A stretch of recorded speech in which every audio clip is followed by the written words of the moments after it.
So you found the skeleton. How would you tell people that was you personally? How would you decide? Well, interesting question. I don't know. I'd have to do some research on that.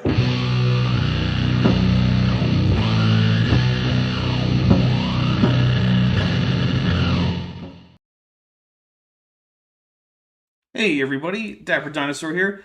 Welcome to the show, and Merry Christmas, and of course, Happy Birthday to Vandalia 1998. As we all know, today is the 4th day of Christmas, December 28th. Happy 4th out of 12 birthday, Jesus. Yeah. You're the birthday boy. You're the birthday boy. Sorry your party's so lame. Alright, so, we'll go over quickly the Christmas thing. So, as you might have heard from the song, The 12 Days of Christmas, there are in fact 12 days in the Christmas season in, traditional Christian church calendars. And it starts on the 25th. Some people think that the 12 days end on the 25th. No. It starts on the 25th. Also, if you're doing the old calendar, which is still done in Russia and certain parts of Greece, and I think like the Ukraine, a few places like that, December 25th, when on that calendar is like January 7th for everybody else. So basically, you get to say Merry Christmas for like 24 days if you want to, basically. I don't know. Awesome. I don't know if I'll keep saying Merry Christmas through Russian. I might. Yeah, there's a fair chance. Anyway, you do every year, so you will. That's not true. I didn't do it before you knew me. Oh well, maybe you won't then. Okay. So let's see. Let's go over the rules here because we are here to drink at Kent Hovind's nonsense. So that means that we have some drinking rules. So drinking rules include we drink whenever Kent Hovind says something that's so stupid that we just kind of have to. We also drink whenever Kent Hovind gets something right and that he's not just quoting, right? So if he's like, oh, the Bible says, and then he reads from the Bible, okay, technically that's true, but it's just a quotation, so we don't care. On the other hand, if he says, you see this word, this little Bible, a word from a verse he's read, means this, we'll check it, and if he's right, then we'll take a drink for that. We also take a drink for whenever Mothra or Godzilla or any of the other Toho kaiju come around. There are a few ways to do that.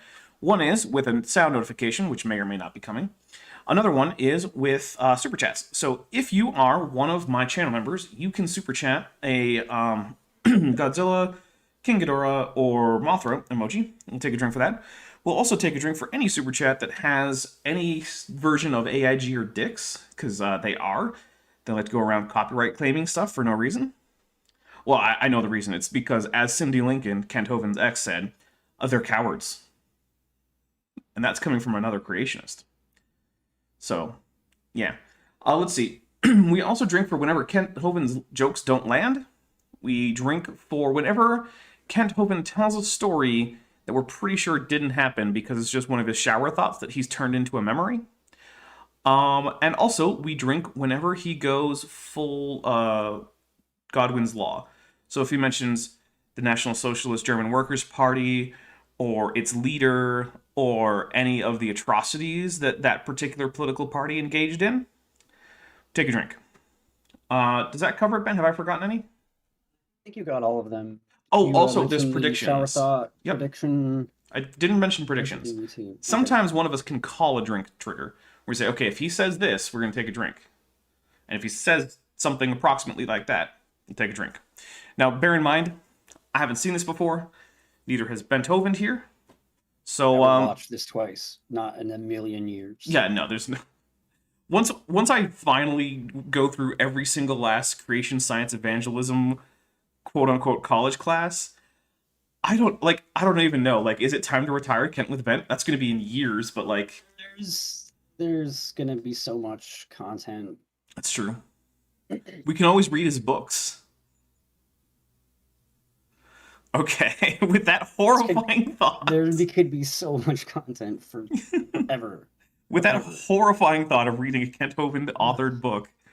I'll have to, like, can you unlearn how to read? Is that a possible thing to do? I think if you have the right kind of stroke.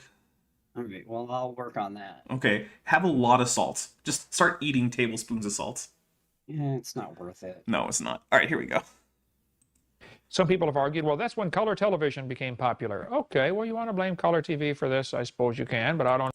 So he's pointing out that around the same time that evolution was being taught, there was this spike in things like teen pregnancy, and other people pointed out that yes, that's also around when color TV came about. To point out that, hey, correlation doesn't imply causation. You can't get from A and B went up together, therefore A caused B. You have to actually come up with more stuff. And the funny thing is that no one's suggesting that color TV is the cause of this. They're pointing it out to him because his argument is stupid, and it's a parallel argument. So He doesn't understand it. What they're doing is they're answering a fool according to his folly. ooh, like in Proverbs. And the fool doesn't even realize it's happening. And Bruno Zeitgertz for 5 beaver bucks says another video of Dr. Dino Conman with a Mothra emoji, so we drink. Thank you very much, Bruno. And remember, Bruno is a channel member, which is how he gets access to that. If you'd like to become a channel member, there is a link. I believe it starts at $1.99 a month. You know, you get early access to stuff. Less than a cup of coffee. It's less than a cup of coffee a month, which is way less than a cup of coffee an hour, which is what someone may have paid for insurance. Here we go. Oh, okay. Some people say that's when the birth control pill came out. Now there you might be onto something. So basically, if Kent doesn't like it, it's the cause of bad things. If Kent has no problem with it, well, that's silly. Okay, I'm confused how the birth control pill made color TV happen. And what are you saying? Now I know he's not saying that, but the thing is though, that argument works just as well, right? it works just as well. Maybe it was all those poor, hardworking women who were trying to invent color TV, but they were prevented because they were constantly pregnant. Then suddenly the birth control pill came out, and they were like, oh, now I can create RGB cathode ray tubes. There we go. Or it could be the other way around. Wait, we've got color TV? We should be able to have some type of birth control pill if we could have color TV, right? Yeah, how do you get a Netflix and chill without a birth control pill? All right. Yeah, they didn't even know what that meant yet, but no, these were visionary people. They knew one day we would all know. Yeah, they were like, someday after color TV, Netflix and chill is going to be a thing, and we're going to want birth control for that. All right, here we go. Okay, maybe the birth control pill does have a factor because people think, well, hey, we can have sex if I won't get pregnant because I got this pill to take. Okay, maybe that was it. Oh, apparently it's Zegert's, so on Bruno's name. Sorry. All right, Bruno, I'm going to be honest with you. When it comes to diphthongs, like, I don't know what language it's coming from. There could be a million things, so I always say, if you ever want to make sure that I pronounce your name absolutely correctly, send me as close as possible International Phonetic Alphabet transcription. And then I will get it extremely accurate. Here we go. 1963, though, was when we also saw a great rise in sexually transmitted diseases. Now, this is for 10 to 14-year-old kids. Who weren't getting that birth control pill for the most part, so... 1963, we saw a great rise in unwed birth rates. Again, for 10 to 14-year-olds, there's been a 550% increase in pregnancies. Why the different numbers? Well, the 100% is the increase in actual live birth rates. The 500% is the pregnancy, so the difference there are those being aborted. Wait, what? Did you follow that? No, I didn't follow that. Because it made no sense to me. Oh, he's talking... What? No. I just wonder why he has only the 10 to 14 age group for his statistics. I don't know. This whole thing is weird. Plus, it all just comes from a post hoc ergo propter hoc, which is Latin for after this, therefore because of this, which means, hey, action A happened, then event B happened, therefore action A caused event B, which isn't how that works. When I see his charts he's showing, I wanna have that whole data set zoomed out on that chart and see what it is for a much longer period and much more age groups and things like that. Because I don't think he's going to be presenting his data. If you didn't know, chat and anyone watching, you can manipulate how your data looks depending on how much of it you show in a chart, and there's no reason for me to think Kent wouldn't do that. So I want to see the full data set, Kent. I want to see where you got that from. what's the source? Was there a source on that? Well, let's. Do I want to back up? Yeah, we'll back up. Whatever. No, I don't Okay, wanna fine. back up. All right, fine. Maybe. California right now is trying to pass a law that says parents of minor children have to be notified if their girl's going to go have an abortion. Which is obviously wonderful, but think how stupid it is to not have it that way. I mean, your 12-year-old girl can't take an aspirin at school without parents' permission, but she can go get an abortion, which is life-threatening. I mean, if you're that young, so is a pregnancy. I mean, in fact, I don't know if any of what he's saying is true or not. There have been laws that were passed to allow very young children to get abortions. No, that's not. I mean, like, I remember taking medicine in school. Without your parents knowing? No, I think they probably knew about it, but, like, I didn't. Like, hey, I have medicine, teacher. I'll need it at this time. I don't remember doing that. Well, I think what he's complaining about is the idea that there might be any medical procedures that can be performed on a young child without parental consent. I feel like a kid could take an aspirin at school and no one would have to know about it, and no one would know about it. I don't know why he's saying they can't do that. Yeah. And the other thing I is... don't know if there's school policies against that kind of thing, but there wasn't when I was going to school. Not that I remember, at least. Right. That's my point. Okay. Can we possibly be that stupid in this country to allow such a thing? Yeah, see, here's the thing about notifying parents about certain healthcare procedures. Some parents have objections to various medical procedures, not just abortion, things like, blood transfusions, or even surgery, or even basic medicine in general. For instance, the Church of Jesus Christ Scientist doesn't believe in any medical interventions, and Jehovah's Witnesses are religiously against blood transfusions. And in both cases, I'm perfectly okay with a child who seeks medical attention for some emergency being treated in ways that their religion would object to against their parents' will, and not even necessarily with their parents being informed if it's known that that would cause a problem. I'll be honest, the life of a Jehovah's Witness child is more important to me than them trying to follow the rule against taking blood transfusions because apparently it counts as eating blood, which is forbidden in the Bible. Yeah. Although they can take organ transplants, so figure that one out. Here we go. The number of out-of-wedlock births, illegitimate children, fatherless, Hold up. Being born out of wedlock is not synonymous with being fatherless, and I'm going to take a drink.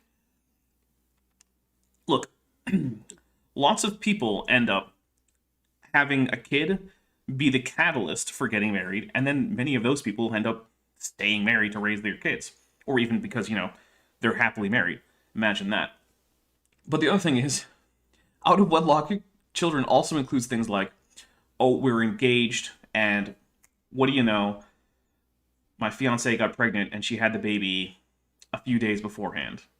Also, out of wedlock doesn't necessarily mean that even if the actual biological father isn't around, doesn't mean no one else steps into those children's lives at some point, right? This would not capture children who were then raised by stepfathers. So, correlating out of wedlock pregnancies and births to fatherlessness does not work. Raised in a fatherless home has increased incredibly. Now, over a third of all the kids born at the hospital are born to a couple not married. In the black community, it's close to 60%. Gee, imagine if they weren't, say, over-policed and given disproportionately long jail sentences. Maybe, they being black men, maybe that might help with the fatherlessness. I'll bet it would help a whole lot more than not teaching evolution. I'll tell you what. Oh, go on. I was going to say, we're going to make a poll. So you say what you were going to say while I make that poll. Okay, I liked what Don Giovanni said. By that definition, Jesus is fatherless. Mary had the child out of wedlock. I wonder what Ken thinks about that.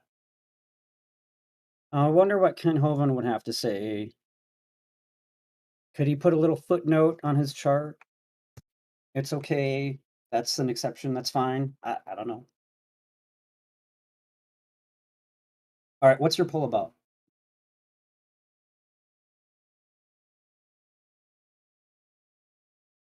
One moment, guys. Dapper's muted while he's typing. So how's everyone doing? Sorry about that, guys. I just had to put up a poll. Nice. Yeah, it was awkward. Sorry about that. All right, so there's there's going to be a poll up in a few seconds, I think. Hopefully, there it is. What would help most with children growing up fatherless? Prison reform, not teaching evolution, or Kent shutting up?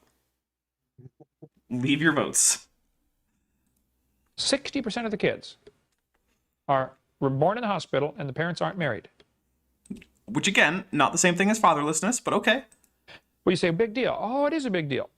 Kids who are brought up in fatherless homes account for 53% of the teen mothers. I mean, it seems to go on to the next generation, okay? Okay, so I'm going to take a big old drink for this not being connected to the previous problem necessarily. Now, look, I do think that there's probably going to be some correlation between very high out-of-wedlock rates and very high single-parent household rates. But it's not going to be one-to-one, and I don't think you can find a consistent, like, single factor by which they both rise or fall. Hey, look, Captain Gargoyle says, sorry I voted ironically. Man, it is a YouTube poll. This is the least official thing in the world. Feel free to vote however you like for the lulls or otherwise. 63% of youth suicides, kids who kill themselves, are from illegitimate children. No, you said fatherless homes. Okay, so here's a scenario. Let's say that we have a nuclear family that's just exactly the way Kent wants it to be. Okay? So the mom and the dad, they wait till marriage, then they get married, they have sex for the first time on their wedding night, and they, at some point in the future, get pregnant. Now there's 2 or 3 kids, say, whatever. And then, you know, dad gets into a car accident. He slips on the ice. That's it. No more dad. Guess who's now in a fatherless home?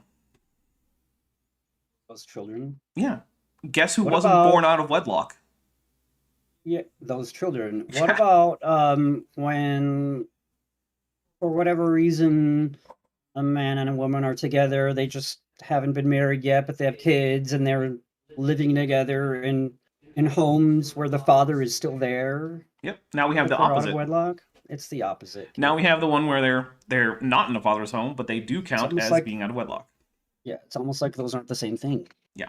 Plus, But hey, now, I know that this is unlikely because of the age of the parties involved, but let's say that Kent Hovind had a kid with his current wife, and actually, she might be young enough for that to be at least remote possibility. They're going to be recorded at the hospital as out of wedlock, because while Kent might be calling that woman his wife, as far as the state of Alabama is concerned, they're roommates. They haven't even been together long enough to be common law married. So, just saying. Kent is currently in the situation that he's complaining about here. 71% of high school dropouts, 85% of youths in prison, and 90% of homeless or runaway children. Okay, so the takeaway is it's probably important that kids have a good upbringing, and 2-parent households are more successful at that in the long run than single-parent households, which isn't a knock against single-parent houses. It's just the statistics seem to be bearing that out if we take Kent at his word, which, I mean, look, I've looked into statistics, and it's roughly the case that, yeah, 2-parent households do better. I don't know what they mean by 90% homeless. Like, how can you be home? Like, if you have a fatherless home, then you're not homeless. I think they mean come from, so there was a home that they So, ran from, I That guess. you became homeless, maybe that's what they mean. That's the only thing I Yeah. can think of. But It might also be that they it mean is family really and not weird for me. house. Like you're from a single parent family and not a single parent, like physical dwelling. Okay. That could be it too. It's not I very mean, well I don't written. have to nitpick it that much. I just, it's a little confusing to me, but it's not that big a deal. Yeah, Captain Gargoyle points out that Kent Hovind is an adulterer according to his own religion. Yeah, a lot of Christians have pointed that out, including his former friend, pro-genocide guy, Steve Anderson. Yeah, that's him. And Bruno Ziegert says, but isn't Kent a sovereign citizen? Godzilla. So we'll take a drink for Godzilla. Yeah, so he denies it, but yeah, he believes all the same things that sovereign citizens believe. The complication here is that it doesn't actually matter whether or not Kent rejects the validity of government marriage licenses, which I think he does. If he were to have a kid with any of his previous 3 wives, or no, 2 wives and the current one, that would be recorded statistically as an out-of-wedlock child, because there's no marriage certificate, there's no legal recognition of the marriage. So, whether or not Kent likes it, if he were to have a kid with his wife, that would be recorded for statistical purposes as an out-of-wedlock birth. So it's just him using statistics that even he knows, or should know at least, are not exactly what he's trying to look for. Come from these fatherless homes. It makes a giant difference. You have to have a dad in the house. The biological dad. You don't have to. It's helpful.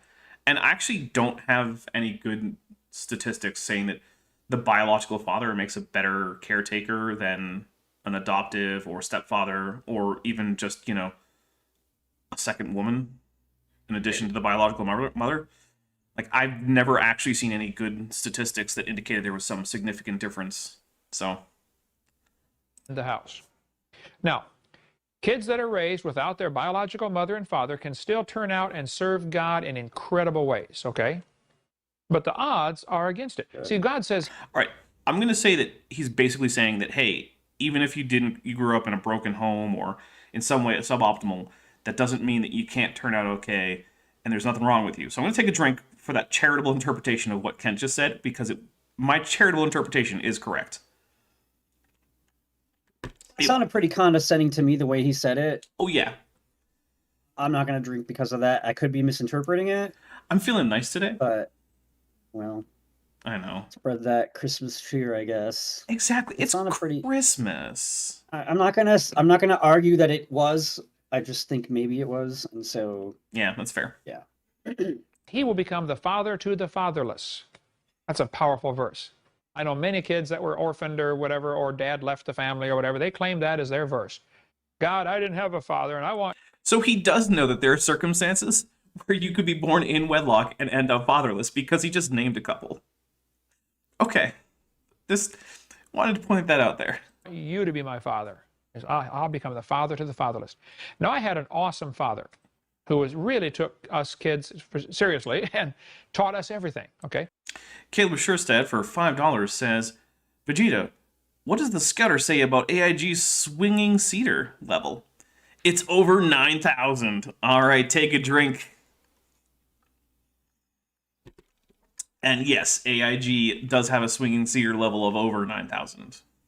I wonder what Kent Andrew would say about his father. Oof. Uncle Kent, no relation. Trying to make me feel bad now, aren't you? So for those of you who don't know, Kent has a oft-ignored son, oft-ignored by him, by the name of Kent Andrew. Oh, and Vandalia 1998, who's been a member for 16 months at the annual level, says, I was raised out of either of my that's 2 words. Without either of my biological parents, and I turned out good with a Mothra emoji. So take a drink, and you know what, Vandalia? You did. Happy birthday, man. And yes, happy birthday. If everyone could put a happy birthday in the chat to Vandalia 1998, that would be greatly appreciated. If you can't, it means that you hate kittens. Don't hate kittens. I don't hate kittens, and I'm allergic, so... There you go. Okay. But not everybody has that. I understand. My dad was a far cry from perfect, that's for sure, but he was just a really godly man. Oh yeah, I forgot. Kent Andrew. So Kent Andrew visited Dinosaur Adventureland. As far as I know, the only member of Kent's family that has bothered to do so. And Kent continued to ignore him, just like apparently he has done his entire life. And after what apparently was only a couple days, he left Dinosaur Adventureland crying because his father wouldn't spend any time with him. Yeah. And loved the Lord, loved his kids, wanted to do right, you know. Timothy was a half-breed who never should have been born. See, the Jews were commanded only marry Jews. Well, you can read Timothy's history. His mother was a Jew and his father was a Greek. Well, guess what that means? Hey, Kent got something right about the Bible. Do you have to drink for that? Yep. I Because guess it's not common for him to do that. No, he gets it wrong a lot. Mama disobeyed. Okay? She didn't obey God's law. She got married to a Greek. Nothing wrong with Greeks, but Jews weren't supposed to marry anybody non-Jewish, period. Thanks for not being, like, anti-Hellenic, Kent, I guess. And Timothy is the result. Well, he wrote 2 books in the Bible and was a great man of God. We're going to take a drink for Timothy wrote 2 books of the Bible. Let's see. Do I have a Bible in arm's reach? I don't. Darn. We're going to have to go to Bible.com or something. All right. Let's take a look at 1 Timothy 1. Now, this is pulling up the NIV on Bible Gateway just because that's what it defaults. Not good enough. Has to be King James, or it's not really fine. the Bible. We'll change it to King James. No, that's NKJV. What is going on here? Yeah, we don't want that. Come on, man. NKJV. What are you talking about? Where's it? Oh, there it is. Okay, so we'll go King James. Okay. This is 1 Timothy 1:1. Paul, an apostle of Jesus Christ, by the commandment of God our Savior, and the Lord Jesus Christ, which is our hope, unto Timothy, my own son in the faith, grace, mercy, and peace from God our Father and Jesus Christ our Lord. So, okay, who does the Bible say wrote 1 Timothy? Well, and unto Dapper says Paul. Interesting. Okay, well, let's check 2 Timothy 1, right? Because maybe Kent's half right. Okay, so it starts, Paul, an apostle of Jesus Christ by the will of God, according to the promise of life, which is in Christ, to Timothy, my dearly beloved son, grace, mercy, and peace from God the Father and Jesus Christ our Lord. So, Bent. The weirdest deja vu, guys. This is so bizarre right now. Who did the Bible say wrote 2 Timothy? Paul again, Yeah. But I've heard arguments that I think Hebrews was written by Timothy. I don't remember, man. Well, let's just say this: like, no book of the there's Bible one is thing- traditionally attributed. Even as a Christian, like, I don't care who wrote, if Timothy wrote Hebrews or someone else did. It doesn't matter to me. It's in the Bible, right? So why do I care exactly which author it is? Like, so what? It doesn't matter. If you could prove one way or another someone wrote it, I'd be like, great. Zero Navarre says, "Hey, I'm a half-breed Native American. It rarely ever sounded racist until I heard it out of Kent's mouth." Yeah. Oh, man. Okay, no relation. Oh, although speaking of Native American, I do like driving through like the Navajo territory in Northeast Arizona, because often you can get Navajo language radio broadcasts. And it's like, where else are you going to get a radio broadcast in a Native American language in the United States? Basically nowhere. It's pretty much only in like the Four Corners area. Anyway. So if your parents messed up, I tell people, look, shut your mouth, quit your whining, and you go serve God with your life, okay? There are no excuses. Can't say, well, my dad left the family, so therefore, I'm going to be a bum too. Numbskull. You can go serve God. Just go do something for God with your life. I mean, I do show them the love of Jesus, Kent. I will say, I do kind of broadly agree that a bad upbringing doesn't excuse your misbehavior as an adult. But yeah, I don't feel like we need all this condescension, because it's becoming increasingly hard for me to be charitable. Name calling. Yeah. You numbskull, he says. Like, come on, man. Why would anyone say, okay, I want to do what this guy says? The Venerable Bede says, how many white people also heard they had Native American ancestry and it turned out wrong? Probably a lot, but I'm actually in the opposite circumstance. I'd never heard that I had any Native American ancestry, and then a DNA test said, yes, I do. So there you go. No, that happened to me, though. I was told that, and my DNA test didn't show any, so I don't know. There you go. I have more Native American ancestry than you. I win, because it's a competition now. It's not a competition. It is now. Okay, good job. Thank you. GG, Dapper, you won. Yay! I got the silver medal of the two of us in this competition that I didn't know was a competition. There we go. There's been a 725% increase in unmarried couples living together. I remember as a kid If you heard of anybody living together, not married, it was like, oh, that's terrible.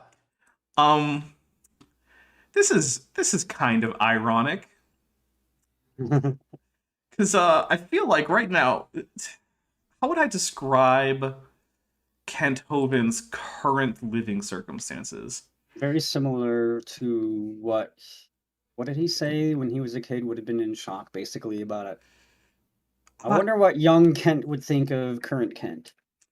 Yeah, that's a good question.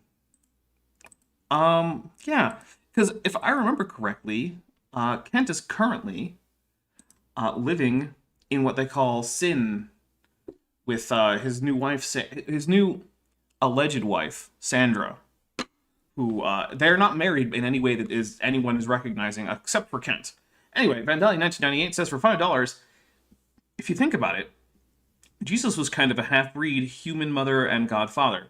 Well, Vandalia 1998, that is an actual formal heresy in the Christian religion. So he was 100% human and 100% God, according to the Council of Nicaea. I could understand why you would think century. that's confusing, because it is confusing. It is confusing. It was so confusing that the people who broke away from the Imperial Church after the Council of Nicaea, the so-called non-Chalcedonian Christians, in the 20th century decided to check up on their Chalcedonian neighbors in the Eastern Orthodox religion, and they then were like, maybe this was all a big misunderstanding, and they signed a joint Christological statement. So, what do you know? Anyway, that's just an obscure little bit of church history. And in case anyone was wondering, no, that did not heal the schism between the non-Chalcedonians and the Eastern Orthodox Church. I wasn't wondering, but now I know. Yeah. Now, gee whiz, it's all over the place. God's word has not changed. Thou shalt not commit adultery. I'm sorry, hold on a second. But before we even get to this verse, Okay. I gotta go back. If God's word can't change, then how is the King James the only version of the Bible that makes any sense? I mean, that's not the original. You know, it's interesting because it's not. You're right. Now we can get to this. Oh, now we can? Oh, man, that's fine. I mean, look, I just made the point real quick. We can talk about the thou shalt not commit adultery. Because it seems like, as mentioned already numerous times, someone's uncle, no relation, may or may not be considered an adulterer based on their current marriage situation. I made a GIF recently, and I can't find it. And I've been trying to play it on screen for the past 2 camera stops, and I cannot find it. I think it might be gone. But if you guys have a GIF keyboard, type in irony meter Dapper Dino, and my GIF will be in there somewhere. There we go. This is one of the 10 commandments, not the 10 suggestions, by the way. Okay.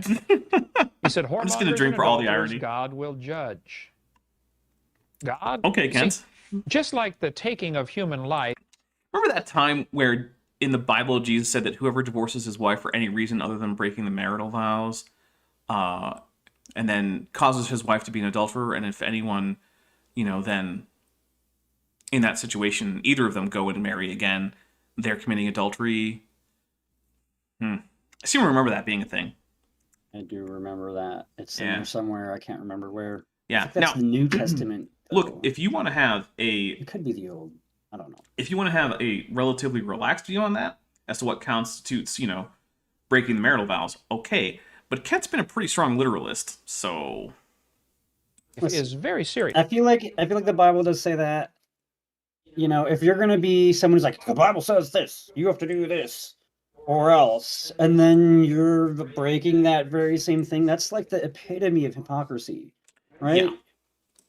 How about instead, a Christian maybe should love your neighbor, love your enemies, and actually just do that. That's all you got to do. It's simple. And Uncle Kent, no relation, bothers me with his just completely wrong way of being a Christian or whatever. It just doesn't make any sense to me, and it bugs me a lot. All right, well. Yes. In just about every culture. I mean, if you murder somebody, you're in trouble, right? In just about every culture. That's true. I'm going to take a drink. It is true that in just about every culture, murder is usually frowned upon. The giving of life is very serious. In God's economy, starting another human life is a very serious thing. I mean, it is a serious thing. I don't know of anyone who thinks that... Okay, I don't know of anyone I would take seriously who thinks that, you know, causing a pregnancy or becoming pregnant or having a child or anything in that parenting sort of realm isn't a serious thing. Like, you can be as strongly pro-choice as you want. I don't think anyone who, even the people that Kent would think are like, you know, the most off the, you know, the proper path of what the sanctity of life is. I don't even think most of them would be like, oh yeah, starting anything in the parenting realm, it's no big deal. Not important. Because the thing is, even if we go with the worst interpretation according to Kent, which is, oh, you know, they're just gonna all get abortions. That's a serious medical procedure. It's not entirely safe. It's an actual surgery. I mean, it's usually an outpatient surgery, but still, you shouldn't just go around having surgeries for just flippantly. So, yeah.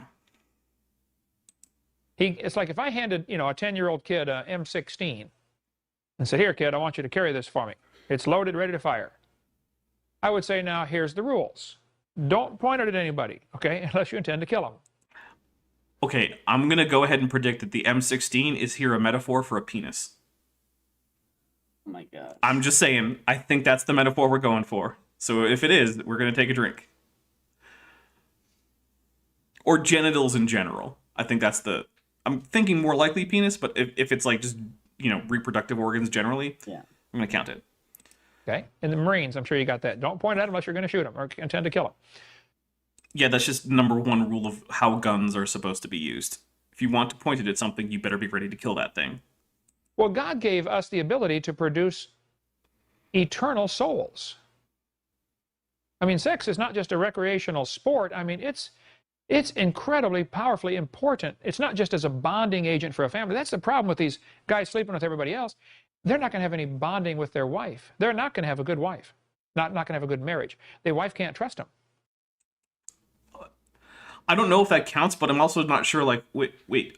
So if you had sex before you got married, your spouse can't trust you. I don't understand why. I don't either.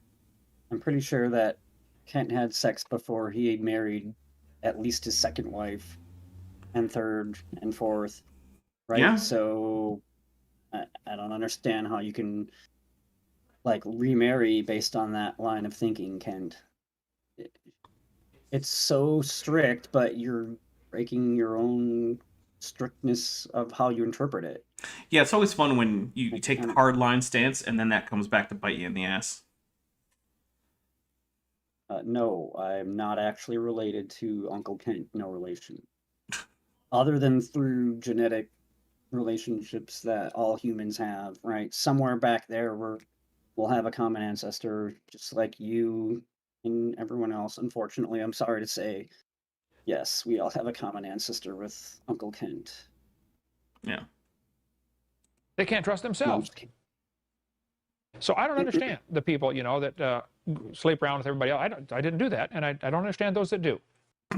He didn't then. But I know this. I'll take what I've got. After 32 years of marriage to the same woman, I'll take that any day over what they've got. Sorry you can't know more, Kent, because she left you because you're an abusive ass. I'm just going to take a drink because that was fun. And yes, I am at this point, like, Kent Hovind is such a garbage person that I am comfortable now with a whole bunch of schadenfreude. Just all of it. All their bragging in high school, now they're not bragging. Now they're hurting every month when they pay that alimony check, okay? God said, whoremongers and adulterers, God will judge. Hebrews 13. By the way, that same passage says, marriage is honorable in all and the bed undefiled. But whoremongers and adulterers, God will judge. Matthew 5, Jesus said, I say unto you, I'm going to skip ahead. I don't care. A woman to why?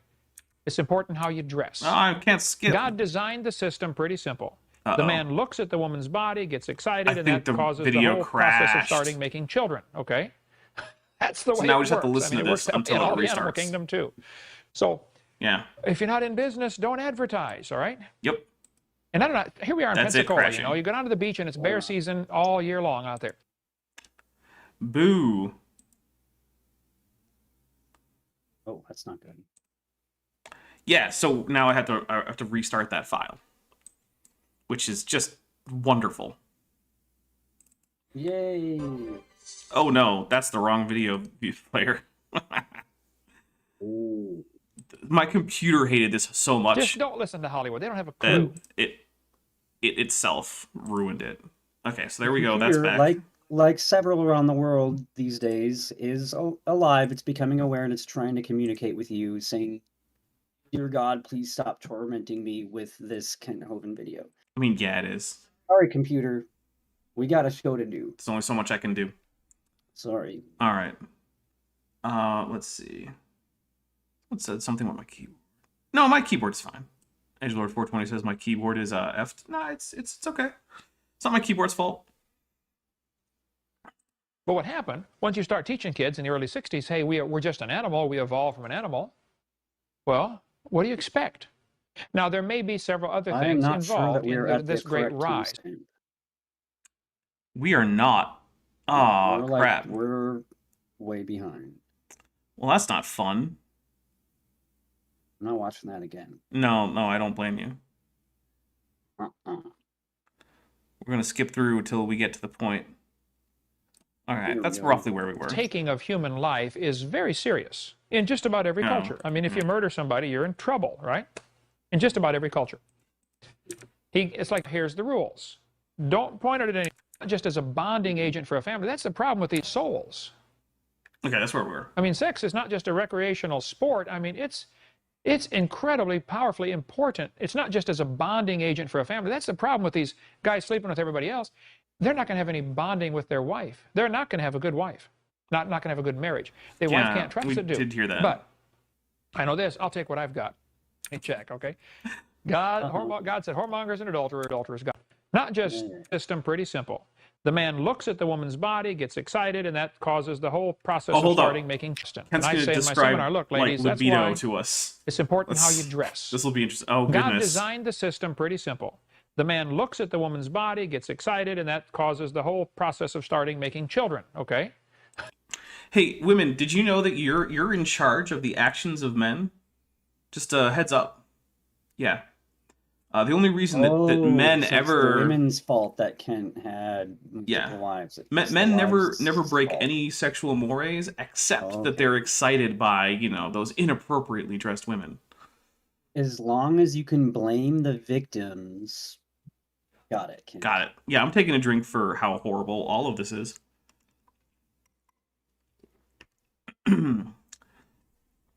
That's the way it works. I mean, it works that way in all the animal kingdom, too. So... Tell you what, Ken, you let me know the next time you see a rabbit wearing stilettos and, like, you know, a revealing shift or something. Or, hey, maybe some, you know, some really kinky stuff like a leather harness or something. Let me know. Because I'm pretty sure that isn't how it works in the animal kingdom. If you're not in business, don't advertise, all right? And I don't know, here we are. Do whatever you want. Stay safe. And you're not responsible for the actions of other people. They're responsible for their own actions. Pensacola, you know, you go down to the beach and it's bear season all year long out there. Well, just because there's water and sand doesn't mean you can take off most of your clothes, okay? I don't understand. I don't. Well, I'm at the beach. So he just wants more conservative bathing suits? Okay. I don't know. You got less on than you do for underwear normally. I mean, if you were walking down the mall like this, you'd be embarrassed. It's almost like norms about modesty and how much of your body should be covered are conditional and not actually some objective thing that just exists in reality. It's kind of why, like, if you were in, say, a changing room at a gym, you might not be terribly embarrassed to be seen by the other people in there with no clothes on whatsoever. Whereas if that same exact group of people were, say, hanging out in the conference room at your office, and you were completely naked there, you would be very embarrassed. I don't know. Maybe things like this are context dependent. Maybe. But now there's water and sand, and you're not embarrassed. Kent is pro burkini. That's what I'm getting out of this. Yeah.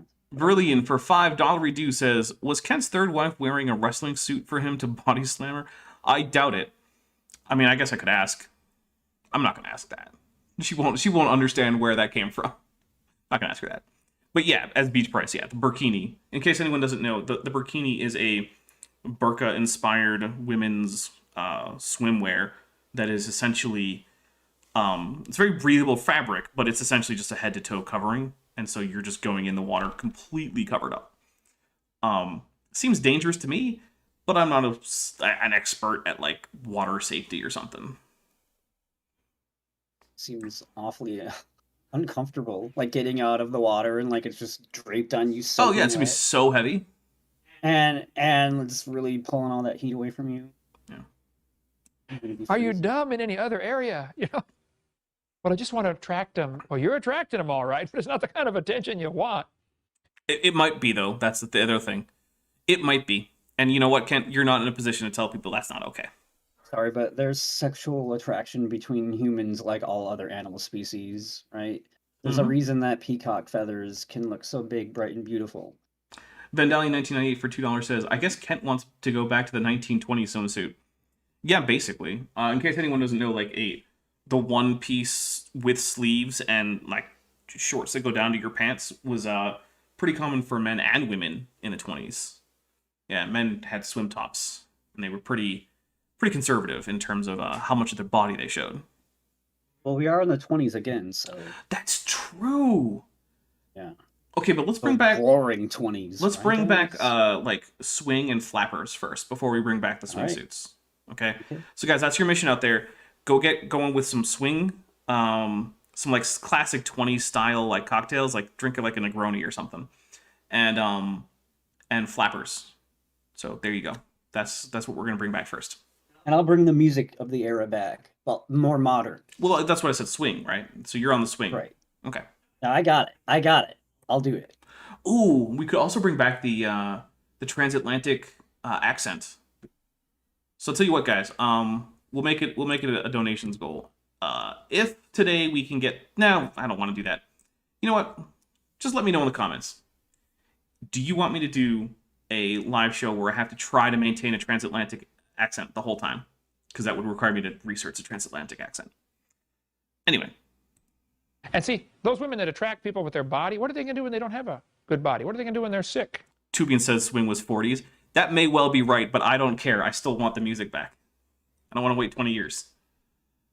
But we're still bringing back flappers and classic Prohibition cocktails. Which actually, most of them weren't that good, but whatever. What are they going to do when they're old? The husband's going to leave them for somebody else. So if you... I mean, he's going to be old too. It's not like he's going to have a wide field of candidates. Although then again, Kent's pretty old, and he has managed 3 wives since his divorce. Well, 3 women since his divorce. If Vishanti wants to hear the accent, put it in the comments. Put it in the comments. The comments get more, drive more views from YouTube. Like, look, I want this to get views. Comments. Oh, Beach Price with the counter. Attract them with your body, well, then you're going to lose them when you don't have that body. Attract them with your Christian spirit. Okay? You love them for who they are, the real person, okay? Okay. Look, I've Is met that why you people... call them a numbskull? Well, yeah. I've met people who said that, oh, what first attracted me to my wife was, you know, her walk with Jesus and things like that. However, I've also seen those wives, and I have a hard time believing that was the first thing that they noticed. But that's anecdotal. That's another long story. Divorce rates have gone absolutely nuts in our country. They're really higher than average among evangelical Christians, though, Kent, so I'm just going to drink for all the Kent's irony. At what, like 300% divorce rate or something like that? Yeah. I don't know how many of his wives he's divorced. Ooh, it's really close on the accent. It's going to have to just be a new poll, right? Like, at this point, it has to be. transatlantic accent? Question mark. Ask your community. So that's going to come out as a poll. Transatlantic accent? We'll see what happens with the poll. I'm actually now kind of scared that it's just going to come out heavily in favor of yes. Cheshire Vic says, "Okay, but wouldn't that be the husband breaking their vows?" Yes. So the passage in the Bible is in a context in which it assumes that the person initiating a divorce is almost always going to be the husband. And he is asked about it by a group of men. So there are a few things that you can do, right? Because if you're going with, okay, we want to follow the Bible about divorce, and we want to know about women and divorcing and what's going on. So there's a few ways you could go. One is you could say, well, the same provision that works for men dismissing their wives should work for women trying to get rid of, trying to get a divorce. You could also say, well, maybe that plus the traditional reasons that women were allowed to get divorced, one of which was lack of financial support, another one of which was impotence, or just refusal to have sex. Or you could do like sort of the broadening that most Christian groups have done for the rule in general, which is to say that, yes, either one can initiate the divorce, and the unfaithfulness in marriage is broader than just like actual sexual infidelity. I don't know. You can always go with the ridiculous one, like the ridiculously literalistic and strict one where it says, well, Jesus didn't say that the woman could initiate a divorce, so she can't. There you go. So yeah, there's a whole lot of ways you could take that verse, and I'm not here to tell you which one is right. Yeah, also my fear is being confirmed. It's like 82% yes. All right. I don't know why you'd be afraid of that. I'm not super keen on trying to maintain a transatlantic accent. I don't know why you volunteered. Because I didn't actually think it through. Okay. Yeah. Until the early 80s, when it began to drop off. Did they stop teaching evolution in the 80s? Let's find out. Oh, no. What the... Oh, that was the stop button. He may have got Yes, married it to a was. Greek. Nothing wrong with Greek. He may have got married to a Greek. No, nothing wrong stop with it. Greeks, but Jews weren't supposed to marry anybody non-Jewish, period. This is already a disaster. And Timothy is the result. Well, he wrote two Here's books what we're in the going to do. Bible. We're going to There go was a to an great early man of God. intermission. Bye, everybody. So if you're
All right.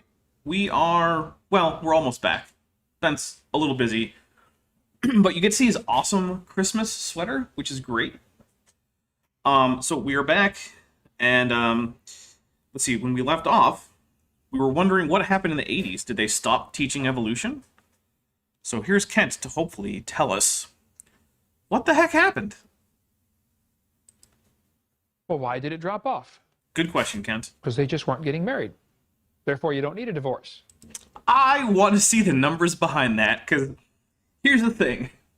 Divorce rates are measured against marriages, right? When you see an 80% divorce rate, that doesn't mean 80% of people got divorced. It means 80% of marriages ended in divorce, right?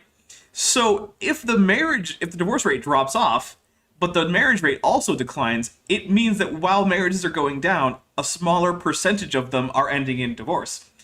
That's just insanity. And I'm taking a drink for Kent not even understanding how his own statistics work and what they mean. That was just amazingly dumb. Oh, man. Yeah, that's some crazy talk. I remember the slogan. They say, we know the cause of divorce, it's marriage. Well, duh. So therefore, don't get married. Average in America. If no one got married, literally divorce rate would be 0. That's true. But again, not what's happening. Goodness. So basically what Kent is doing to excuse... So, okay. Kent's trying to set up this narrative that as we've been teaching evolution, society is just going to hell in a handbasket. It's just getting worse and worse and worse, right? Well, then someone at some point points out to him, okay, yeah, but the divorce rate's going down. And then without bothering to look into what the divorce rate actually means, go look at any actual real, like, statistics and how do you do statistics and whatnot, Kent was like, okay, wait, there has to be a solution for this. I know. I'll look at the marriage rates. And he noticed that from the 80s on, the marriage rates were going down too. He's like, oh, that explains it. But like I said, that's not how the statistics work. And also, the marriage rate has been going down since long before the 80s. So how come it wasn't bringing the divorce rate down before that, Kent? This is literally the dumbest take. I feel like Kent Hovind, he would be like Kevin on The Office if he were an accountant. He would just be the guy that you don't actually connect his computer to the actual database. You don't want him to screw everything up, right? Yes. Without even realizing it. He's not very good with numbers. Yeah. Yeah, this is... Except for the, $9,900 or whatever it was. We'll see, for Kevin, it was pies that made him able to do math. Yeah. With Kent, I'm not sure what it is that triggers his, actual good at brain, or math, brain. So if you have ideas, let me know in the chat for what it is that might turn Kent into a math genius in the same way that calculating how many pies were involved turned Kevin into a math genius. I think it's avoiding paying taxes. That's what I think it is. Okay. Somehow, I don't know if that counts as an answer, but... Well, let chat get some in too, because I'm curious, because look, I've got a very creative and very intelligent chat, there you go.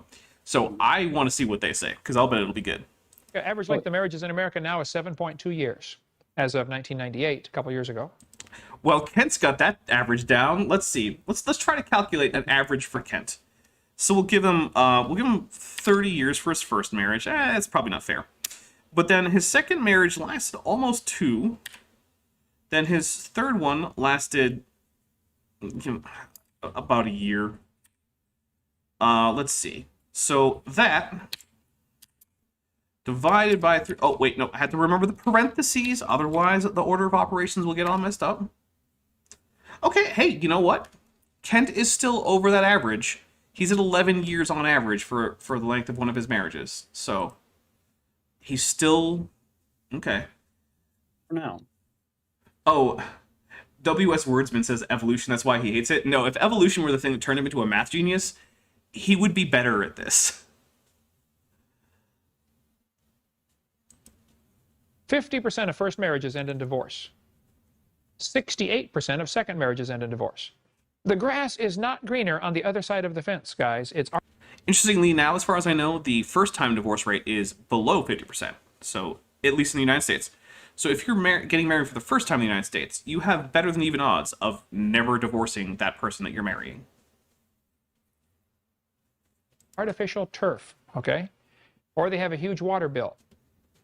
It's just not greener. Keep that first wife and just work out the problems, all right? Jonathan getting married in 31 days, okay? Just say, this is it. 30 days, okay. For better or for worse. My daughter and I... The film with B says, how many people were alive if the Earth is old? Yeah, Kent does like that math. He likes to pretend that you can just have populations grow exponentially forever and that there's nothing that can constrain them. Okay. I talked yesterday. I said she's been married 5 years now. And Paul, he said cancer had just incredible expenses. You know, they've been to the chemo, the bill they had at the hospital, MD Anderson Hospital, it's was sad, but I don't want to hear about this story. It doesn't matter. Mexico. Just not only no work for 4 months, but incredible bill. We've had some of the worst. I said, yeah, worse stuff, okay? Some people have it worse than that, believe me, okay? Stop telling sob stories. But in many areas, and this divorce rates is a moral indicator that we're losing something in our country. Except they're going down. So congratulations, America. According to Kent's ideas, you're getting better. Getting better. Despite the teaching of evolution. Yeah, the teaching about evolution evolved to make things better now. I don't know. Right? I mean, back in the early part of the century, man, you get married, that's it. There's just no question. You're stuck for life. No, divorces have always been legal in the United States. They haven't always been very easy to acquire, but yeah, they were always available to both men and women, although for different reasons usually. They asked Mrs. Rice. John R. Rice was a great preacher. You know, his brother Bill Rice started the Bill Rice Ranch, and John R. Rice wrote many, many books, had 6 daughters. Great, great preacher years ago. They asked Mrs. Rice. They said, Mrs. Rice, did you ever think about divorce? She'd been married like 60 years. She was at a women's conference, and I don't care about this story. I understand that too. A popular theory. Okay. Child abuse since 1963 has increased 2,300%. Well, okay. I'm gonna press X to doubt for one big reason. Child abuse is not a well-defined term. I feel like that doesn't really start going up until about 1969, which is when we landed on the moon. So I think we really need to... Yeah, there's that. To actually blame the moon landing for child abuse increasing. Because that would make more sense according to this chart that Kent is presenting. Also, I gotta say, as an admitted and proud child abuser, it's a little bit ironic for Kent to be... The theme of today is irony, guys. So I'm going to take a drink for that immense amount of irony.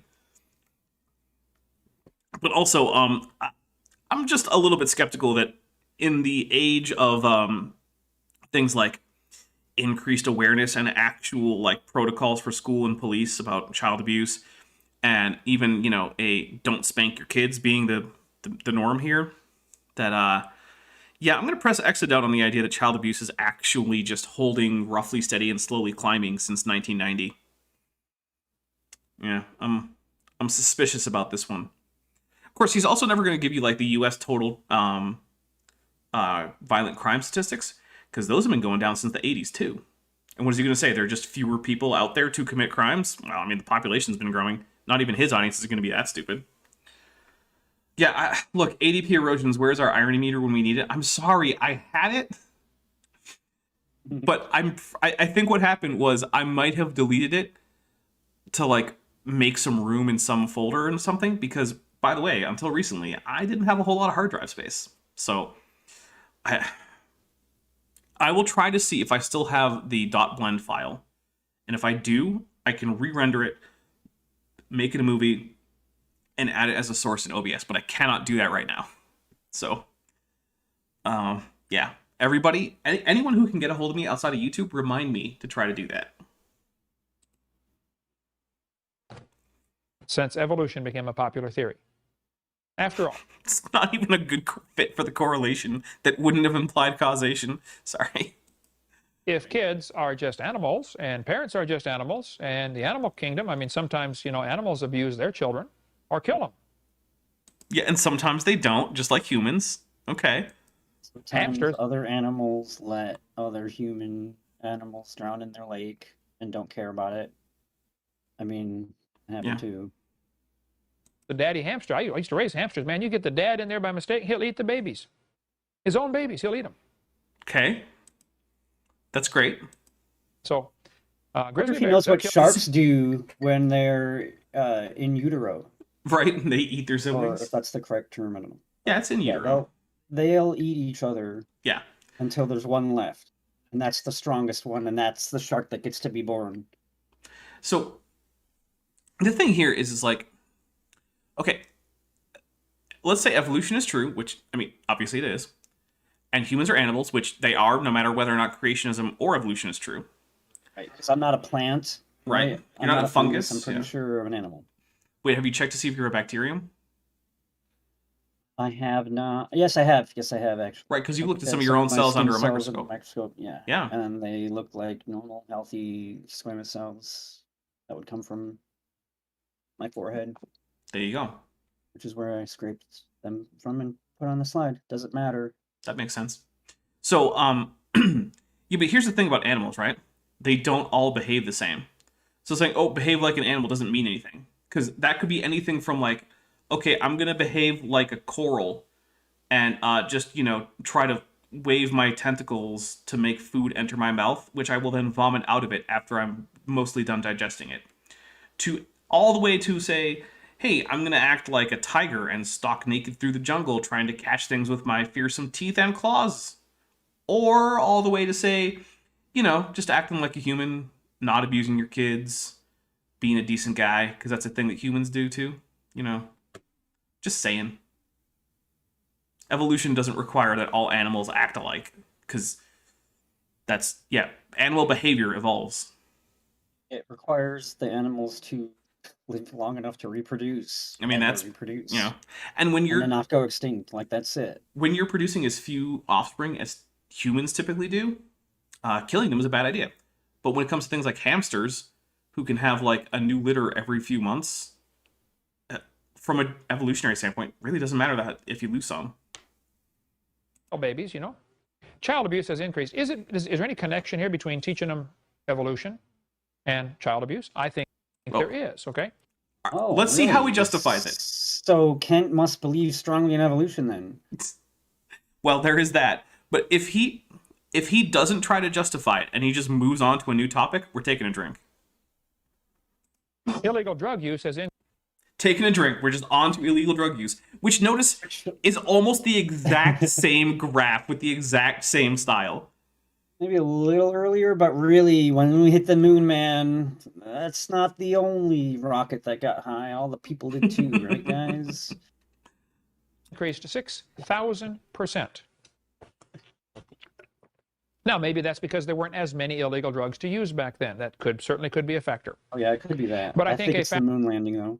You could be the moon landing. That makes more sense to me. Could be the introduction for no of color reason. TV. There's a whole lot of options. Factor that enters into this is a kid's thinking of, hey, there is no God, so I get to decide what's right and wrong, so hey, if it feels good, do it. So that's it. So even... Because before that, everyone believed in God, right? No, it turns out. What? And there's a few other things. One is, you don't have to stop believing in God to believe in science. Other one is, even if you do stop believing in God, there's this thing called moral philosophy, and most moral philosophies don't actually require a God for them to work. I feel like they can fit the idea of a God or a religion within them. Oh yeah, definitely. Interesting. Yeah, in fact, actually, most religious moral philosophers are not actually divine command theorists because they recognize the problems with that. So yeah, if you want to go find a professional Christian moral philosopher, chances are that person is not a divine command theorist. I would argue, and I'm not going to get into the logic or philosophy or whatever, but I would think at least that, because I'm reading the Silver Harlow comment, I'll just quote it. While humanity isn't required to have you social behavior, it is required to have morality because morality is an abstract concept. I think morality is it's an abstract concept, but it's part of our evolution, right? We've all evolved with Yes. what most people think is moral. Like most people think, oh, it's immoral to kill other members of your own species without like an extremely important reason, like defending yourself or something like that. Well, that would kind of make sense because otherwise we would have just killed ourselves into extinction, killed each other into extinction, right? So Yep. I would say morality is, to me, it makes sense that it's evolutionarily. It could also be creation as well, but I just don't feel like it needs to be only that. It could never fit in evolution. Like, no. No, I agree. Thomas Huxley, you might want to write that name down. Thomas Huxley, It'll be on the quiz. Huxley. When Darwin's book came out, Darwin kind of wrote the book, published it, and kind of went and hid, in his house. No, he's taking a drink. Like, virtually everything that Kent Hovind has ever said about the biography of Charles Darwin is just laughably wrong, and I don't know why. Because getting it accurate wouldn't hurt his case. So yeah, I'm just taking a drink for just how bad, like, Kent Hovind tells a story about, like, well, Charles Darwin, he hated birds because he loved worms. Just in love with them. Loved to dig them up, and he hated birds. That's why he shot so many, because they ate worms. And it's like, well, Did he say that? yeah, he said that in my debate with him. Hmm. And the thing is, I'll have to no, rewatch. It's been a while. actually, Charles Darwin was a big fan of birds. He shot so many because that's how you get specimens when you're naming a new species, especially in the 19th century. I like birds, especially chicken. They're delicious. Chickens are delicious. So turkeys, ducks. Although you gotta be careful with ducks. It's easy to get them to be either too greasy or too dry. And that's why I don't cook duck, because I'm not confident in my own skill at basting that I could get a duck to that happy medium. But man, I had some like rice and raisin stuffed duck when I was in South Korea for the first time. And I still remember that meal. And yeah, that was really good. And I'm pretty sure I will never have that ever again in my life. So F's in the chat for my palate. Because he knew it was going to raise a stink. Thomas Huxley is known as Darwin's Bulldog. That was his nickname, Darwin's Bulldog. That's true. Take a drink. Huxley would go around debating and speaking on evolution, what a wonderful theory this is, and everybody ought to believe it. It's a fact. Yeah, I did that too. Take a drink. Darwin's Bulldog. Thomas Huxley's two grandsons are pretty famous. You might want to write these names down. Aldous Huxley and Julius Huxley. Julian, not Julius. Julian. Like Julian Bashir, the doctor on Star Trek Deep Space Nine, on the space station Deep Space Nine, formerly Terok Nor. There's grandsons. One of them became the founder of UNESCO, the United Nations, Sex Education Council. Okay? I don't think that's what UNESCO stands for, but maybe it is. Let's find out. Let's see. The United Nations Educational, Scientific, and Cultural Organization. So, yeah, surprise, surprise. And look, I didn't actually know what UNESCO stand for because I'd never cared, but like... I still don't care. That's why I ignored you when you said it. Well, okay, but it wasn't what Ken said it was. No, I believe that, because why would Kent get it right? Right. Well, was he getting it wrong, or was he trying to make like a mockery of it? Was he I don't know. accidentally getting it wrong, or trying to do? Let's see how he As acts. offensive, If he whatever. gives himself a little chuckle, then we'll call it a joke that didn't land. Jack of Hearts calls me a nerd with lots of R's. Yeah, man, this is not news to anybody. This is the guy who frequently and currently has Klingon on his channel.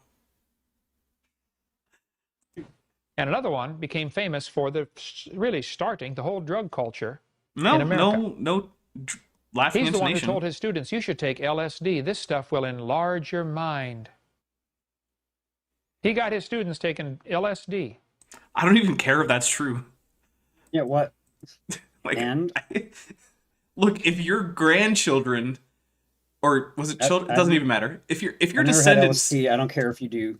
if your descendants do things that Kent Hovind thinks are bad, that means your ideas are bad. because that's how ideas work. I'm just taking a drink because I just can't keep handling it. I don't even know. Vishanti says it's like his ACLU, but at least Atheist Communist Lawyers Union like matches the initialism, right? Like it could stand. And he has for a that. smirk on his face too. I don't know, man. Yeah, maybe it was an attempted joke, but it wasn't very good. I think what it actually was he didn't know what it stood for, so he just made up something, got the letters wrong, and was just like, let's go with it and talk about drugs. Be anything. Yeah. But it can't be all of these options. No. In early 60s, 62, 63. That would be pretty old, but like I don't know. Like I said, I don't really care. I feel like this is not entirely accurate, but what do I know? Because it'll make you so enlightened, you know. Yeah, same lie that Satan used to Eve.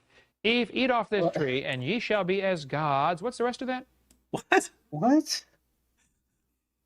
Taking LSD is the same thing as eating the forbidden fruit in the garden. I'm sorry, but yeah, I don't know about King James or whatever, but like I'm pretty sure that it was from wasn't necessarily an apple. It may have been. It was a fruit from a tree, though, right? Yeah, it doesn't say I apple don't anywhere. think LSD grows on trees, does it? No, not last time I checked. If it does, show me that tree. Seriously, I have yes. some things to sell. I mean, I would like to know about that. Maybe take a seed for research purposes. well, yeah, maybe. Not that I'm gonna, ingest any of it. Just microscopes and chemistry sets. Hence line of reasoning makes absolutely no sense to me. What else is new, man? Kent likes historical fiction. Also, Vishanti says the tree of knowledge equals LSD. Look, Yes. I'll bet you can find someone who is unironically claiming that that's the case. Because there's all sorts of weird New Age Bible-like slash fiction. And yes, I know what that implies. Knowing good and evil. You get to know some new stuff if you eat off that tree.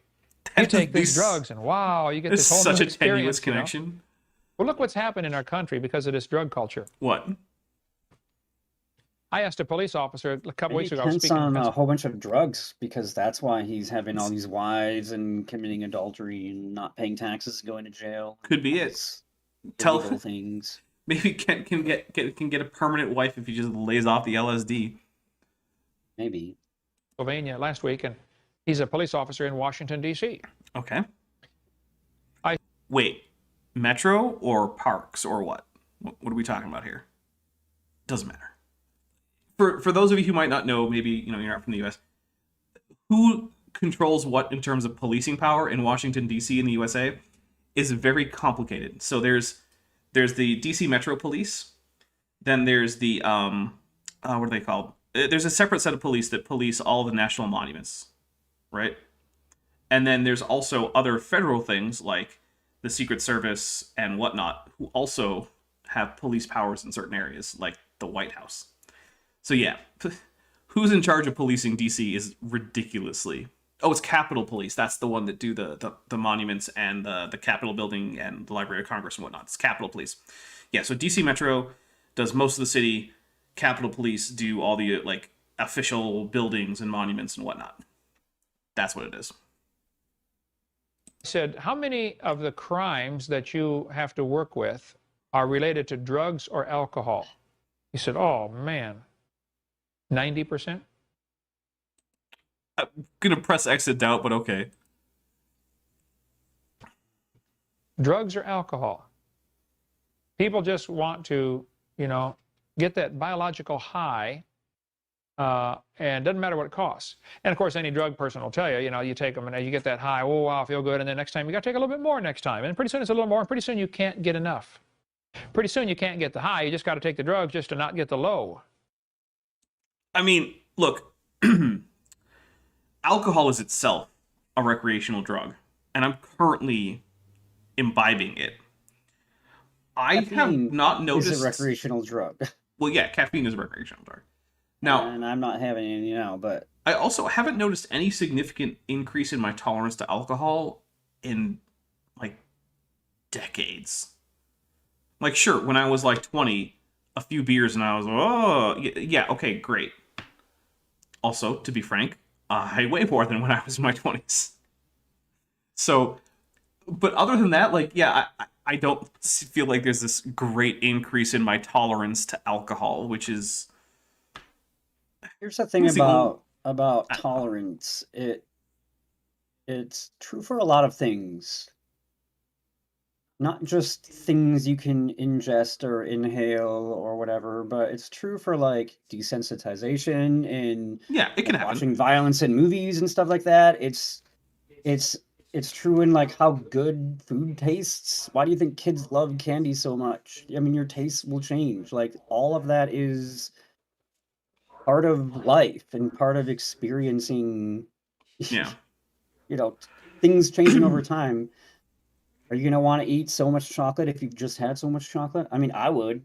But maybe that's not a good example. But Just don't get chocolate poisoning, man. But maybe someone likes chocolate, they eat a bunch, and then like, yeah, if I had more, I'll get sick to my stomach, and that's enough, right?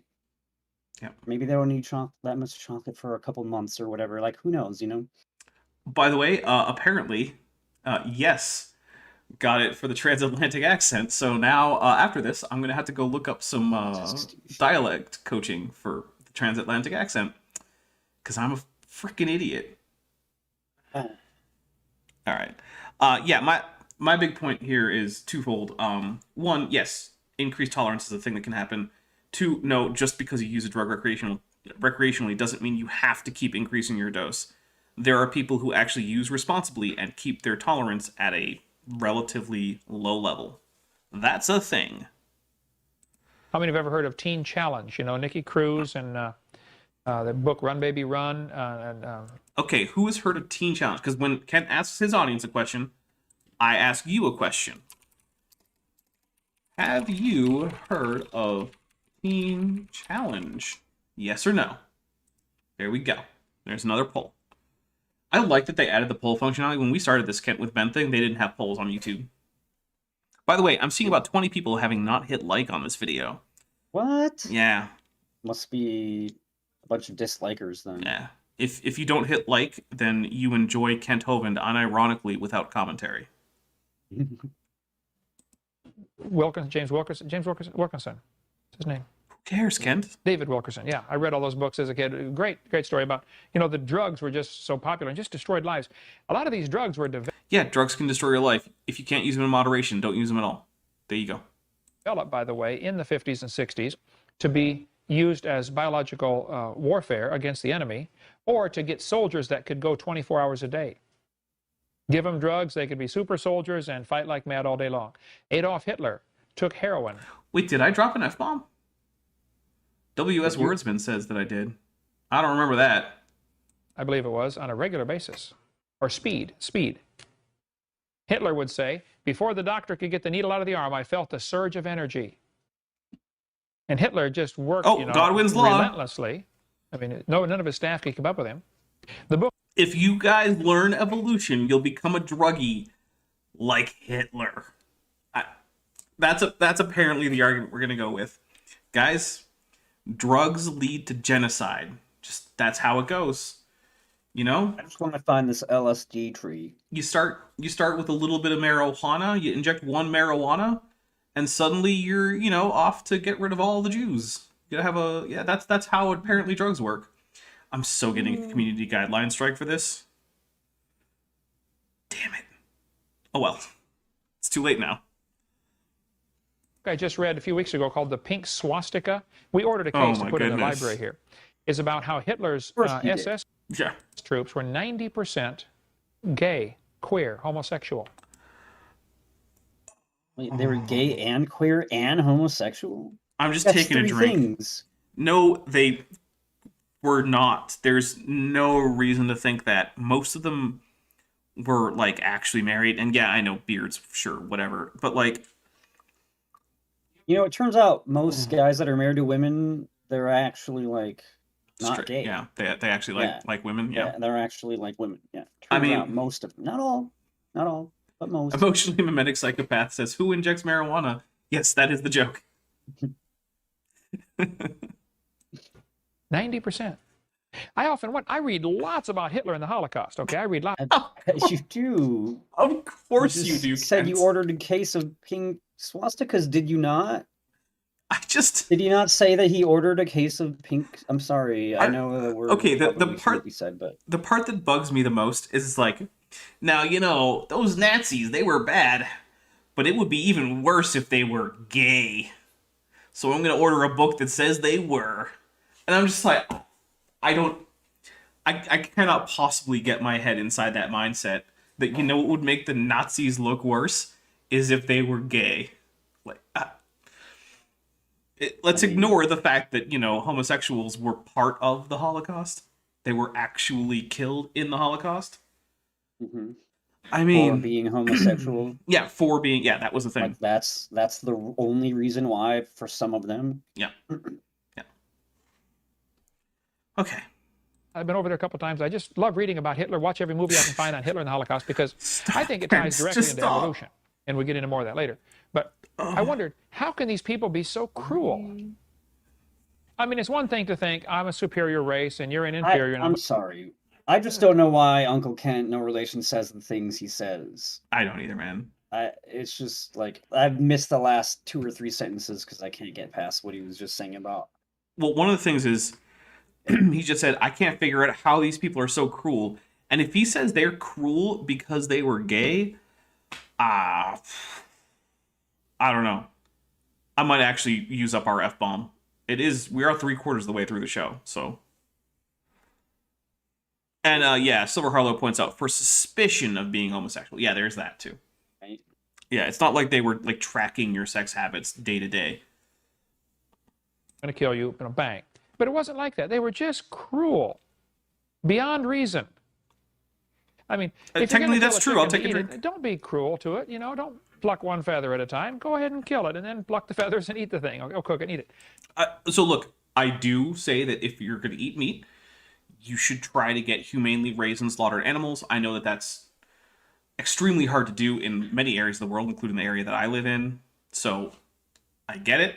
But yes, we should not be unnecessarily cruel to animals, and more so people.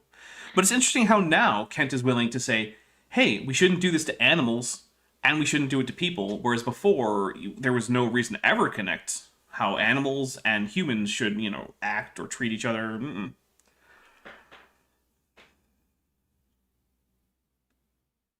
Oh, W.S. Wordsman said, apparently I use it for the transatlantic accent, so you can't. Darn it. I don't remember doing that, though. Hey, it's not my rule. Yeah.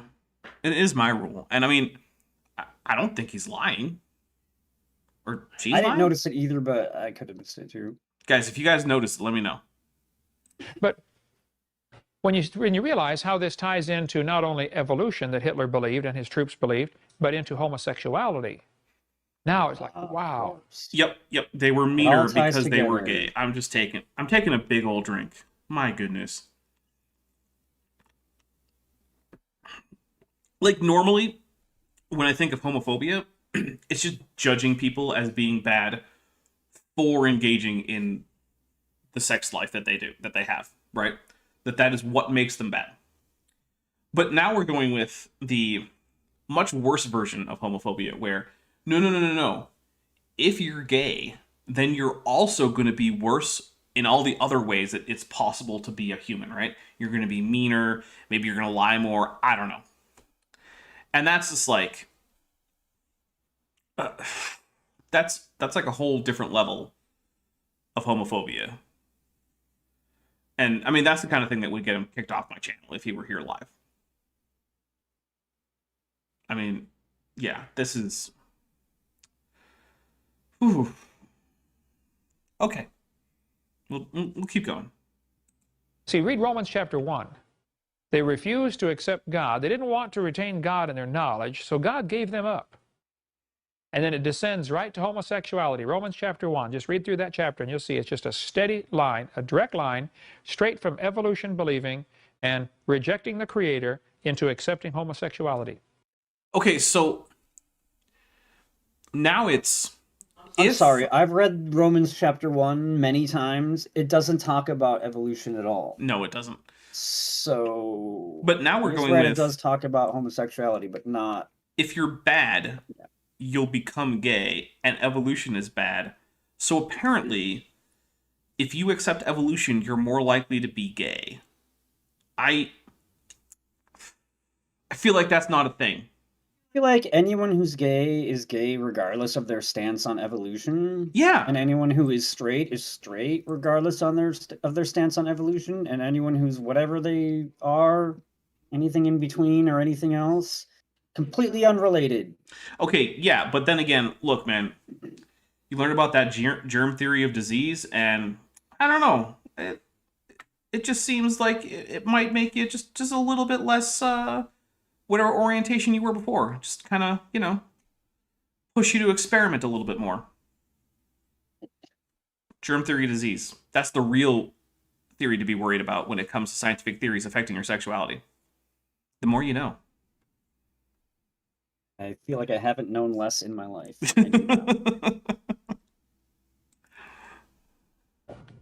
They said one of Hitler's guys was all upset. He said, 1 million men in our army are gay, or queer, as they called them back then, homosexual. By the way, Thank you for all the synonyms, Kent. I wasn't sure what you were saying. Ah, that's what he meant. Oh. This one is starting to get to me. This is getting to be a bit much. Yeah. Like, yeah. Is there a version of Godwin's law for like homophobia? Let me know if Uncle Kent's gonna find other groups of people to hate in this video, or if he's gonna save them for the next episode. Icarus asks, why does YouTube block the H word? They don't entirely block it as far as I know. They might in chat, but it's because they don't want neo-national socialists on their platform. So, and neo-national socialists are the kind of people who like to use certain words that start with H. that book, Hitler's the pink swastika, Yeah, it tells what happened. There was a group of people that started. There are two kinds of queers in Germany. Goodness. One was called the butches, the masculine, macho, beat up everybody kind of guy. And the other were called the femmes. The hi, what's your name? Oh the my butches goodness. and the femmes. Okay. No, we're not doing this. We're skipping past this. Whatever crazy conspiracy theory Kent has about gay people in Germany at the beginning of World War II and their recruitment or whatever into the army, nope, we're not doing it. It's just not happening. Sorry, I'm going to take a drink now for this continuing, probably record-breaking Godwin's Law section, and then we're going to start skipping forward until we get out of this, because, guys, I don't want to throw anything, and I'm pretty close right now. 20% is in German. I forget the big long name for it, but something basically the sexual disease. Nope. Hitler's, Roosevelt's money, big wigs. Okay. And so 4 days after Hitler came to power in Germany in 1933, which by the way was 1933, Joseph Stalin was on, showing Time magazine having Hitler as man of magazine, an old one. Please send it to me. But okay, I just want to point out that Kent was like, yeah. You know that guy who's the leader of the German Workers' Social Party? German Workers' National Socialist... I can't talk. Whatever. The National Socialist Party. You know that guy? I want his face on Time Magazine. Send that to me, because I want to... What are you going to do, Kent? Frame it? You going to put it up in your museum? All right, hold on a second. Oh, Shanti, I can't easily do that right now. My goodness. Hold on. Apparently I've been sent important breaking news. This is of vital importance. If I can get my phone to do non-stupid things. Alright. Okay, so we've got a synopsis. That's hard to grab with for the pink swastika. This is from the Wikipedia entry. The pink swastika, homosexuality in the the National Socialist Party. Censoring it a little bit, is a 1995 pseudo-historical book by Scott Lively, and Kevin Abrams, drawing on Samuel Ingres' 1945 book, Germany's National Vice. Lively and Abrams argue that crimes committed by homosexuals in the National Socialist Party exceeded the persecution of homosexuals in Germany, and that homosexuality contributed to the extreme militarism of Germany. They also contend that only feminine homosexuals were persecuted, while the butch formed the leadership cadre of the party. Yeah, no. Look, I'm not an expert at World War II, right? Like, that's not my area of expertise here. But, like, that is beyond insane. There is no evidence for that. It's just not a thing. And look, the thing is, if you wanted to pick on, like, various ancient societies for what Kent would consider their, deviant sexuality, you could have gone with the Romans or the Greeks. But no. How to get off on all that? Hitler good taking question, drugs, Hitler, guys being homosexual, about the butches and the femmes, and stole all the record. The evidence against themselves. The evidence against themselves. Okay. Better read that book. No. The Pink Swastika. It's in our... Holy crap, do not read that book. Or if you do, don't pay for it. Like, don't. But, like, if you have to, find it somehow for free. Oh, and Vishanti says the author of the Pink Swastika was a homophobe. Shock. Yeah, big surprise. It should be in our bookstore by now. Since 1963, we've seen an incredible rise in violent crimes. You notice how he cuts it off at 1990, whereas his other graphs went to 2000, and they obviously weren't actually, like, graphs provided by the government. You want to know why? He did this in 2006, right? Yeah, So it's because violent crime has been going down, and was going down when he made this. Man. Let's take this chart, zoom it out, and see everything. So what's the whole story, Ken? Yeah. I can remember as a kid, growing up in East Peoria, Illinois, we never locked our house. I could remember never had as a a key kid to my house. growing up in Milwaukee, Wisconsin, and we never locked our house. There you And go. that was in the 80s and 90s. So it turns out when your house is about to collapse, no one wants to go inside and take anything from it. Yeah. We'd go off on vacation for 2 weeks and would lock it. That wasn't my fault. That skip was in the original video. Man, why? I remember my dad taking a short piece of little chain and taking a pliers and attaching the chain to the key to the ignition to the car. And on the other end of the chain, he put a screw into the dash of the car so you could not take the key out of the car because you might lose it. Not only did you leave him in the car all the time, I don't believe that, but I don't think it's necessarily a shower thought. you couldn't take it out. And nobody stole cars back in those days. Yeah, there were car thefts from the beginning of cars, Kent. Well, some did. There's nothing like today. Today you got to have security systems and all kinds of stuff, and just, you guys remember the days when you didn't have to lock your house? I mean, what's happened to our country? Some of you young kids say, what? Of course you lock your house. That's normal, No, there are still people who don't lock their houses, and they don't just get robbed all the time. It hasn't always been this way. Violent crimes in... No, it's always been this way in some places, and it's always been the way that you're describing, Kent, in other places. And where those places are have shifted. Increased nearly 1,000%. I remember you go to the high school, and average high school would have a loaded rifle, or the pickups in the parking lot would have loaded rifles in the backyard. In the back window. And that was also... in Wyoming. The sound quality took a gigantic dive. I'm sorry. Yeah. Like I said, I haven't watched this, so I did not know that there was a horrible, horrible dive in audio quality. We're going to power through it a little bit, but unless it starts to pick up, I'm going to start skipping ahead, and if we get to the end, then we're just going to pick up next time with the next in the series. And he said, oh, yeah, that was common back, 30 years ago. Common the 9-year-old is going to, when he gets out... Why? It's wrong. Did the person recording this suddenly move into the bathroom? I'm sorry. When I get back, I spoke at his church out there. He had several of his students that were injured by this. I think great family there. Kids have gone through it. No, we're not going to listen to that. That's insane. I'm not going to subject my or your ears to that. So we're going to end a little bit early. Let's see. I'm going to pop up a calendar so I know what I'm talking about for end of stream stuff. So, let's see. Tomorrow, by the way, the first non sequitur stream since the non sequitur show has been turned over to its rightful and legal owner is going to be going live. I don't exactly remember when, but if any of my admins have a link for that, do toss it in there. It's called Bools and Fools. So just want to get that out there that yeah, there's going to be a little bit of a celebration stream now that the channel is back in the proper hands. They are starting up their first season, or I guess their fourth season, their next season, whatever, in January. I believe starting on Mondays. So there you go. Mondays from now on, hopefully, will be new non sequitur episodes. As for this channel, Thursday will be my first episode of a Andrew Snelling video. I don't know if anything's happened Saturday.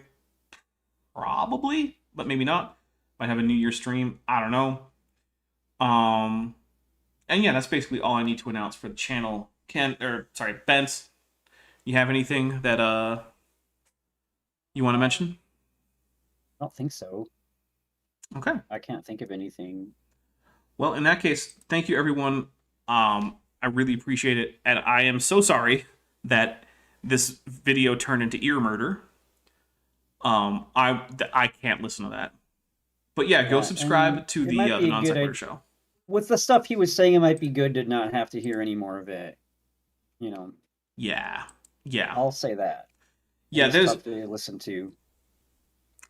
This is the closest a Kent with Bent has come to breaking me. I'll be honest.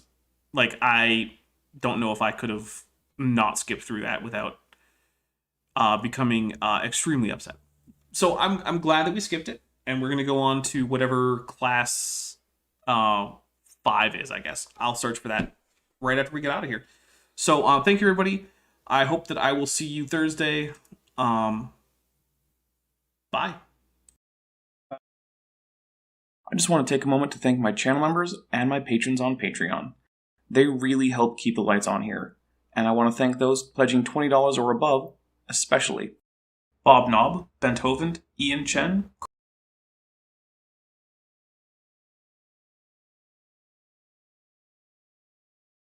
This channel simply wouldn't exist as it does now, and I certainly wouldn't be able to do 2 to 3 videos a week for over a year and a half now. If you would like to help support and make it so that this channel is something that can keep going, there is a link to join below the video, as well as a link to the Patreon in the channel description. If pledging money isn't right for you, please just hit like on this video, subscribe to the channel, and share my videos.